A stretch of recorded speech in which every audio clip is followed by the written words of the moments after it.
Pandemi COVID-19 sudah lebih dari 1 tahun melanda Indonesia. Saat ini lebih dari 1,3 juta orang terinfeksi, yakni 1,17 juta dinyatakan sembuh dan lebih dari 36.000 orang meninggal dunia.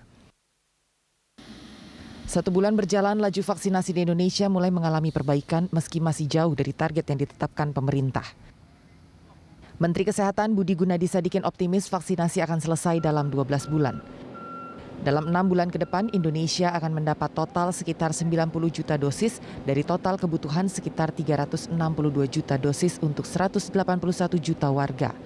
Artinya, hingga bulan September 2021, sekitar 45 juta masyarakat telah menerima vaksin dan prosesnya akan terus dipercepat.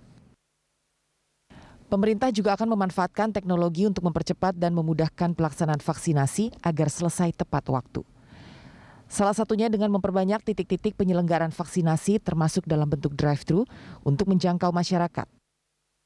Tim Liputan Berita 1, Jakarta. Pemirsa, pemerintah terus berupaya untuk mempercepat laju vaksinasi COVID-19 untuk segera diberikan ke seluruh lapisan masyarakat. Target vaksinasi COVID-19 juga akan terus dinaikkan, sehingga nantinya setelah bulan Juli akan ada sekitar 1,5 juta orang yang diberikan vaksin setiap harinya. Selanjutnya, bagaimana upaya percepatan pemberian vaksin yang dapat dilakukan pemerintah? Untuk membahas hal itu telah bergabung bersama kami Siti Nadia Tarmizi, juru bicara vaksinasi COVID-19, dan Ede Surya Darmawan, Ketua Umum Ikatan Ahli Kesehatan Masyarakat Indonesia atau IAKMI. Selamat siang, Dr. Nadia dan juga Pak Ede. Selamat siang, Mas Cika. Selamat siang, Dr. Ede. Oke, saya mau ke Dr. Nadia dulu. Kita kalau bicara peningkatan vaksinasi di Indonesia juga sebetulnya kan sinerginya juga harus sesuai dengan bagaimana tingkat kesembuhan, kemudian kemampuan rumah sakit dan juga mapping kesembuhan ya, yang juga harus sejalan begitu. Nah, dari Dr. Nadia sendiri bagaimana? Apakah kemampuan tadi, waktu supporting untuk pemaksimalan vaksinasi ini apakah sudah cukup baik, Dok? Ya, jadi memang kita memang punya rencana ya untuk bisa segera meningkatkan kemampuan penyuntikan dosis vaksin ini per harinya sampai dengan 1 juta. Okay. Jadi memang di Januari Februari dosis penyuntikan itu masih kurang lebih antara 80.000 sampai 100.000. Nah, tapi di minggu pertama Maret ini kita bisa lihat bahwa peningkatan dari penyuntikan dosis vaksin itu sudah sampai dengan angka di atas 200.000. Dan ini harapannya akan tetap terus kita pertahankan, bahkan kita meningkatkan terus nanti di akhir Maret itu kapasitasnya menjadi 300.000, di April itu 500.000, sehingga memang secara bertahap sampai dengan penyuntikan 1 juta dosis per hari itu bisa kita capai pada saat sekitar bulan Juni, di mana memang jumlah vaksin yang tersedia saat itu memang dalam jumlah cukup untuk bisa kita suntikan sebanyak 1 dosis per harinya. Oke, apakah infrastrukturnya juga sudah mencukupi atau sudah memadai lah seperti itu katakanlah, Dr. Nadia? Iya.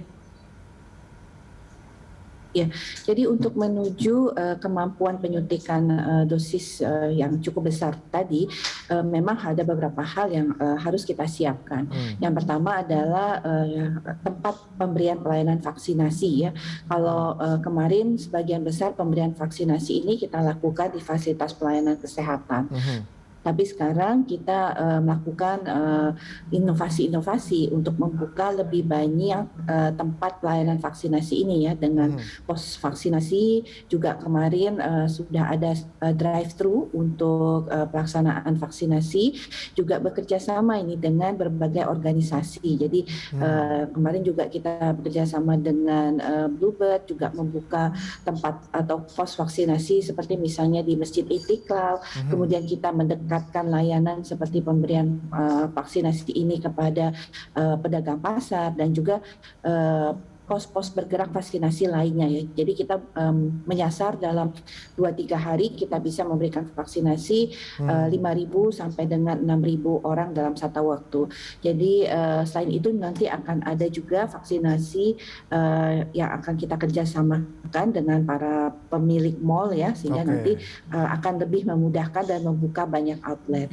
Nah, di samping tentunya pos pelayanan vaksinasi yang kita buka dan ini akan terus dibuka sampai dengan akhir Desember 2021 ya. Kita juga harus menyiapkan tenaga vaksinator. Nah, saat ini sudah kurang lebih ada 100.000 vaksinator yang sudah dilatih dan tersebar di 34 provinsi. Dan tenaga vaksinator ini meliputi baik itu tenaga Fasiankes swasta, pemerintah, juga Polri dan TNI. Oke, saya mau ke Pak Ede. Pak Ede, catatan Anda seperti apa berdasarkan proses vaksinasi yang sudah berjalan? Dan apakah langkah dari Menkes ini sudah Anda nilai tepat? Ya, kalau kita melihat proses ya, di awal memang sempat tersendat ya. Bahkan tenaga kesehatan pun terlambat gitu ya. Artinya dalam arti untuk segera memenuhi 1,5 juta itu tidak mudah ya. Mengapa? Karena ini memang hal baru bagi kita. Ini pekerjaan berat ya, pekerjaan besar gitu ya. Dan vaksinasi 181 juta penduduk itu sebenarnya hanya dikalahkan oleh KPPS ya, kelompok pemungutan suara gitu ya. Jadi mestinya memang kerja kita masif ya. Ada isu di situ ya, satu adalah manajemen tempat, harus jelas tempatnya di mana supaya aksesibel bagi seluruh penduduk. Yang kedua manajemen logistiknya, dan ini sangat berhubungan dengan supply dari vaksinnya. Karena kalau tempat disiapkan, orangnya sudah ada, tapi vaksinnya belum ada juga ini menjadi persoalan. Ini memang bukan dukungan bukan hanya Kementerian Kesehatan. Yang ketiga tentu saja vaksinatornya. Tadi Dr. Nadia menyampaikan ada 100.000. 100.000 itu sebenarnya kalau targetnya 1 juta sehari, itu kan berarti satu tempat itu hanya 100 vaksin ya terjadinya. Jadi kita membutuhkan 100.000 tempat. Nah kalau setiap tempat itu membutuhkan 5 orang, berarti sebenarnya dibutuhkan 500.000. Ini yang barangkali harus diingat. Proses ini tentu saja perlahan ya, tapi pasti seharusnya kapasitas kita dikomandoi oleh Kementerian Kesehatan makin hari makin meningkat. Dan ini membutuhkan dukungan semua pihak ya, bukan hanya Kementerian di pusat, tapi juga pemerintah daerah, dan tentu saja kita sebagai masyarakat umum. Mengingat persoalan pandemi ini persoalan kita sebagai bangsa ya. Jadi ibaratnya jangan menyerahkan atau membiarkan Kementerian Kesehatan bekerja sendiri gitu ya. Tapi kita dukung semua, Mas Cikal, termasuk awak media juga mendukung. Dengan demikian bisa cepat nih, karena kalau tidak ada dukungan bersama, sementara penyakitnya menjadi masalah bersama. Jadi ini catatannya. Dan di sini barangkali Bu Nadia mungkin harus lebih banyak bicara juga ke pihak-pihak lain untuk meyakinkan ya supaya bahwa ini kepentingan kita bersama yang harus didukung bersama-sama. Yang jelas kami di APMI siap support Bu ya, kemanapun gerakan kita untuk mensukseskan vaksinasi sebagai salah satu yang sudah terbukti dari intervensi kesehatan masyarakat di dalam mencegah penyakit menular.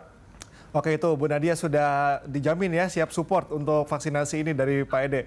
Dr. Nadia dan juga Pak Ede, kita akan kembali usai jeda dan pemirsa tetaplah bersama kami di Last Stop.